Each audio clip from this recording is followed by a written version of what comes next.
I'm back here at Oxley Hill Farm Flowers with their resident Buxus expert, Isaac. Pleasure to have you here, man. Thanks, mate. And he's going to run us through everything we need to know about Buxus. Let's get into it. Let's go.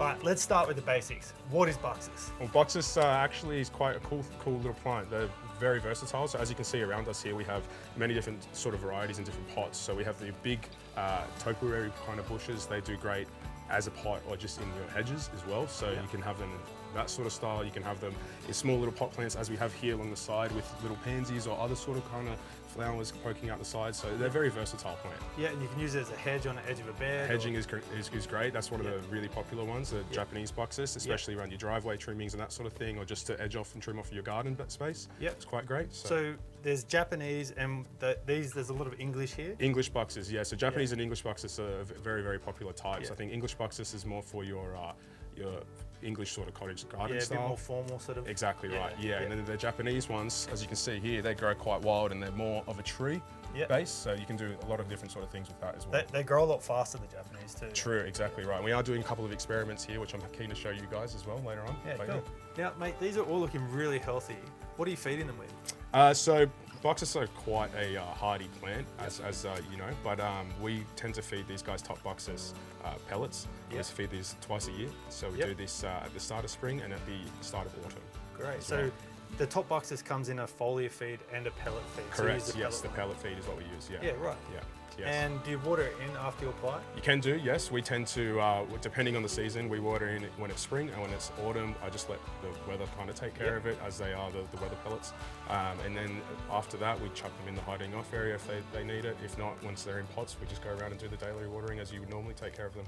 Yeah, right. Well, speaking of watering, how often are you watering these through like the summer months when it's really warm? Well, summer months obviously being a little bit more hot, I tend to do a knuckle test, which is I stick my finger in the pot. If the soil's nice and dry, very that's scientific. when I very, very scientific. I know, but that's the way we take care of them here. You can obviously tell if the leaves are starting to curl, if they're starting to go a little bit wavy, they need a little bit of, right, it's starting to dry out. And do you water with irrigation or with hand watering or? So here on this farm, luckily we have Hoselink, which is fantastic. So yeah, we use the hoses, go around and just a nice shower, just getting that soaked. And if they're in the bigger pots like these guys just here, we wait for them to soak, and then I'll go back around and hit them again with a little bit more water. Yeah, even though they are Buxus and they're super hardy, pots dry out very quickly. Exactly right, yeah. So it's great to give them a good soak. So if we've got Buxus at home, what are some of the warning signs that maybe our Buxus isn't all that happy? So I'd love to show you guys. So one of the main things here is sunburn. So what happened with these guys is this was part of a hedge, and what we've done is we've cut these back really nice and hard, which Buxus actually respond really well to. But as you can see, just in here in the foliage now, as the new leaves have come through on the bottom, they've actually experienced a little bit of sunburn here. Yeah, you can see that. Yeah, so that's just from them not having a lot of sunlight, not being used to that sort of thing. Yeah, the hedge used to be up here. Exactly right. Hedge used to be really tall, now it's come down halfway. So you did go quite hard at it. We did go quite hard at it. Yeah, they do respond well, as I said. So these things are great. They just sort of push back out again. Like I said before, very hardy plants, so really nice and easy to take care of. Awesome. So speaking of sunburn, should the people at home that have Buxus avoid cutting in the middle of the day? Yes, definitely. So the sun in the middle of the day is at its harshest, so early morning or late afternoon is when it's best to do your pruning. Yeah, great. Awesome. Now talk to me about pests. So pests are obviously a little bit of a pest on this farm. So we are quite lucky with our Buxus. We only have to really deal with the sooty mold. So sooty mold is actually technically an insect weed, and what happens is a fungus grows on that. So when they pee on the plant, it creates a sort of film that blocks out the photosynthesis that the plant needs to survive. Yeah, right. So it creates all sorts of black little spots and problems in the plant there. Yeah, and being a flower farm, you're likely to have insects and all sorts of other plants. Yeah, unfortunately, they do love this place, which is good, but the mix of all different sort of life here kind of creates a little bit of problems, but nothing we can't handle. Yeah, perfect. Cool. So another problem people might run into with their Buxus is scale. So fortunately on this farm we haven't had any problems with that, but one way to counteract that is with a spray. Yeah, which we obviously don't like to use. Yeah.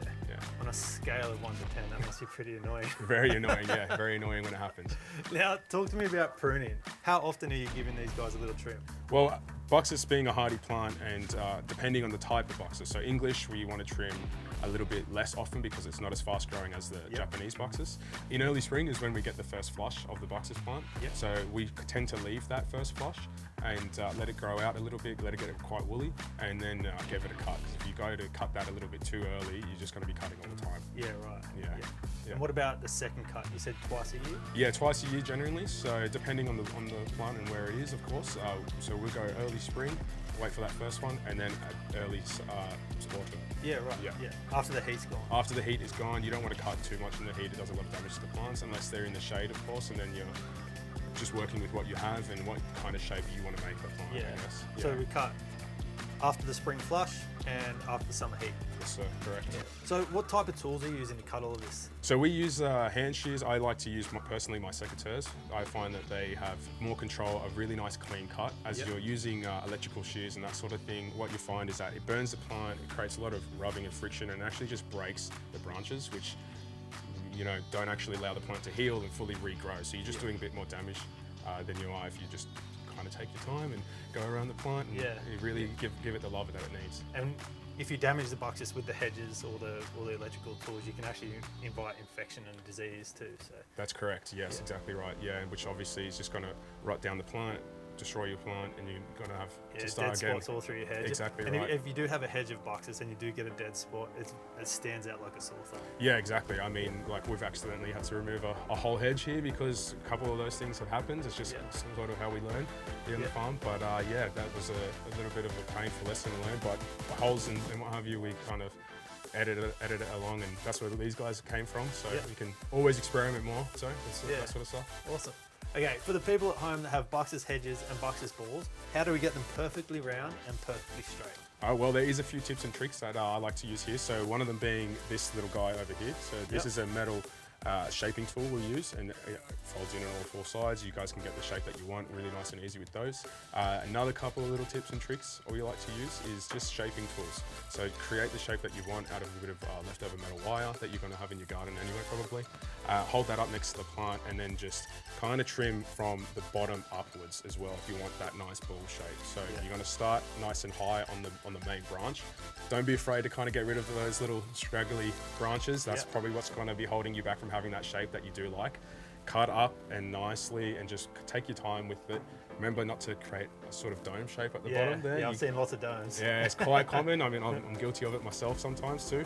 But the plant, it wants to grow in wild ways, but that's our job as taking care of topiary and Buxus is to keep that plant in that shape. So it is going to require some trimming and wiring up, but it's part of the fun. Yeah, and what about straight lines? Straight lines is a little bit by eyesight sometimes if you're brave enough, but usually we'll just actually string line it and just get it all tied up. So a couple of stakes in the ground to where you need to go, run a nice string line, and then just keep that nice and flush in with your tools that you use. So you set the line just off the hedge, and you follow like 50 mil off the line. Yeah, exactly like that. Depending, of course, if you're going one side of a pathway or what have you, if you're wanting to take some shape into it, but a nice straight line, that's usually what you do. Offset it, allow for that little bit of growth to come in through, and then keep that path nice and clean between the wire.